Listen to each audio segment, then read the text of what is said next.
संजीवनी hospital इथे पत्रकारांसाठी आरोग्य तपासणी शिबिर संपन्न। संजीवनी हॉस्पिटलचे संचालक डॉक्टर बळीराम बागल यांनी केली पत्रकारांची तपासणी। पत्रकार पाऊस, उन्हाळा, हिवाळा 12 महिने आपला जीव धोक्यात टाकून बातमी करण्यासाठी घटनास्थळी जाऊन जनतेपर्यंत माहिती पोहोचण्यासाठी प्रयत्न करतात। अशा पत्रकारांसाठी दिनांक 26 मे रोजी सकाळी 11 ते दुपारी 2 वाजेदरम्यान आरोग्य शिबिर आयोजित करण्यात आलं होतं। या शिबिरात संजीवनी हॉस्पिटलचे संचालक डॉक्टर बळीराम बागल यांनी पत्रकारांची आरोग्य तपासणी करून घेतली। यावेळी पत्रकार राहुल मुळे, पत्रकार संतोष भुतेकर, पत्रकार साहिल पाटील, पत्रकार सुहास कुलकर्णी, सदानंद देशमुख, पत्रकार गोपाल त्रिवेदी, पत्रकार दिलीप पोहरनेरकर, पत्रकार ढोले, पत्रकार ओंकार शिंदे, पत्रकार नारायण काळे, पत्रकार सुनील खरात, पत्रकार भरत मानकर, पत्रकार विजय कमळे यास पत्रकार उपस्थित होते।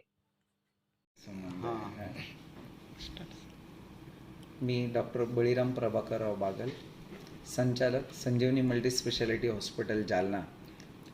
जागतिक वार्ताहर दिनानिमित्त आपण सर्व पत्रकार बांधवांचं आरोग्य तपासणीचा संकल्प केला होता आणि त्यानिमित्त आज या दिनी आपण या कॅम्पमध्ये 25 ते 30 वार्ताहर बंधूंचं आरोग्य तपासणी केली। आज सकाळीच त्यांचे रक्त तपासणीसाठीचे शुगरचे नमुने, रक्त किती आहे त्यासाठी, किडनी, लिव्हर, कोलेस्ट्रॉल, त्यानंतर ECG आणि ब्लड प्रेशर व इतर तपासण्या करून आपण त्यांचे योग्य निदान व उपचार करण्यात आला।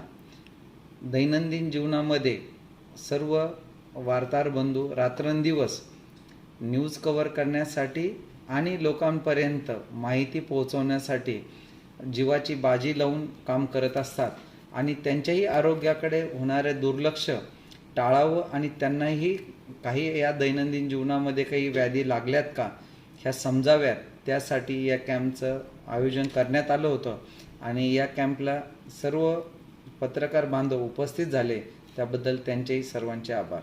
पत्रकारांचा रिस्पॉन्स कसा वाटला? खूप छान होता आणि त्यांनाही शरीराबद्दल समजून घेण्याची उत्सुकता होती। त्यांनी बऱ्याच आजारांवरती आणि लक्षणांवरती चर्चा झाली आणि मला असं वाटतं निश्चितच ते त्यांच्या आरोग्याची कार्य करत असताना काळजी घेतील। थँक्यू।